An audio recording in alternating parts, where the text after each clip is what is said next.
circus is in town. Woody Johnson's the ringleader. We got plenty of room in this clown car. Come on in. Our owner is using Madden rankings to decline trades.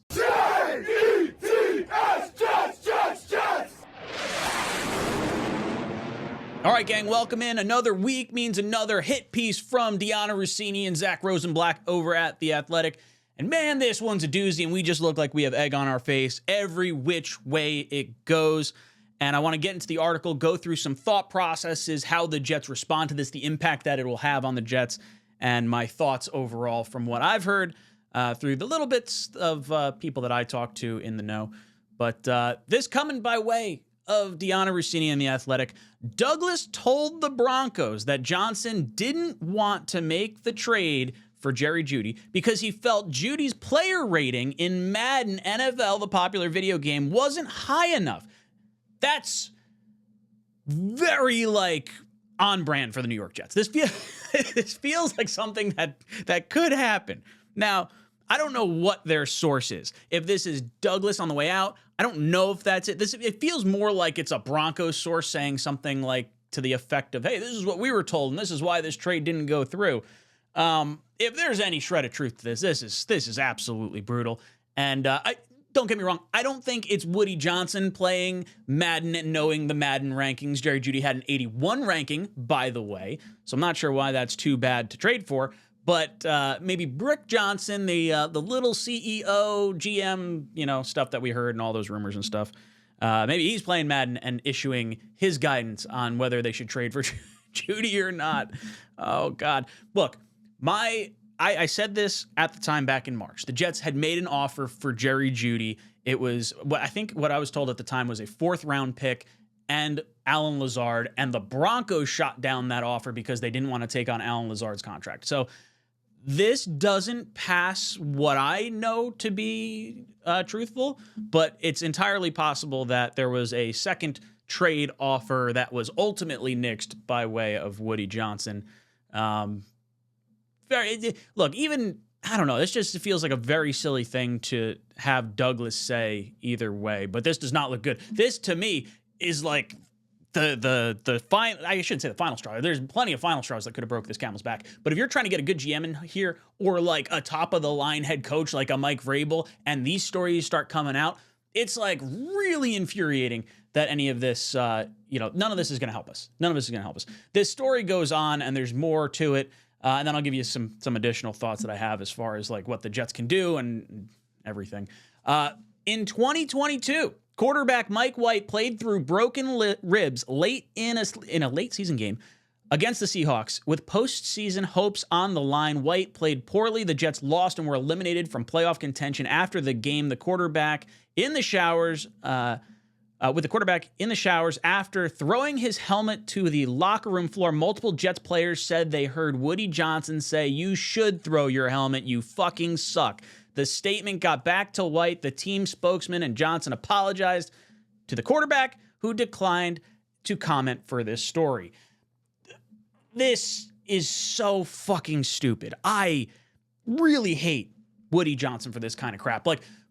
This isn't even like an owner level thing. This is like management. This is middle management. Anyone who's been like any kind of boss to any sort of employee, you don't talk poorly about an employee. You don't talk poorly about an employee to another employee. And you don't especially not in if my employee was in the room next to me and I'm like, this guy's a friggin' moron, you don't think it's going to get back to him? Use some fucking common sense. The fact that Mike White is not making any comment on this story feels to me like it's true. Because if it were not true, he would just come out and say, that's not accurate. That didn't actually happen. So this probably did happen. And apparently other players said that this happened. And how are you supposed to attract talent when you're acting that way as an owner? Who's coming here and saying, oh, Woody Johnson, this guy, he knows what he's doing. This is a football organization. Now, are the Jets going to be able to do anything? There's going to be repercussions from this. We may not get the good GM. We may not get the good head coach because of stories like this that consistently come out from us. And Rossini has been on a goddamn warpath ever since Aaron Rodgers got here. So there's something to be said for do we just jettison Aaron Rodgers into the sun because we're sick of the bad hit pieces and everything? No, That's silly. That's silly. I want us to go out and just absolutely, I don't even know. I just want to win. I want to have a team that I'm like prideful of, one that I can feel proud of supporting. And I feel like when we have these stories week in and week out, you're just not getting that. And if there was any kind of like thought of, oh, is there defamation or something that can be charged, you know, like Woody going after The Athletic or anything like that, that's like incredibly hard to prove. There's 3 lines that need to be all hit in order to win a defamation suit. And it's like the statement has to be factually incorrect that was posted. So if Woody did say any of these things, that immediately removes defamation from it.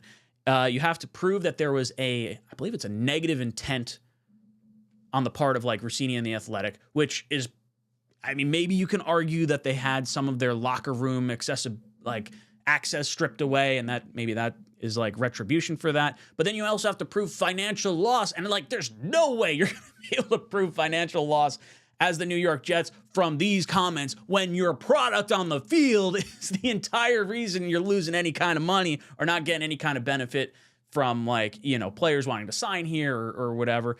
So like this sucks. It's really frustrating. I hope this doesn't impact any sort of thoughts on what the Jets could potentially get in the future.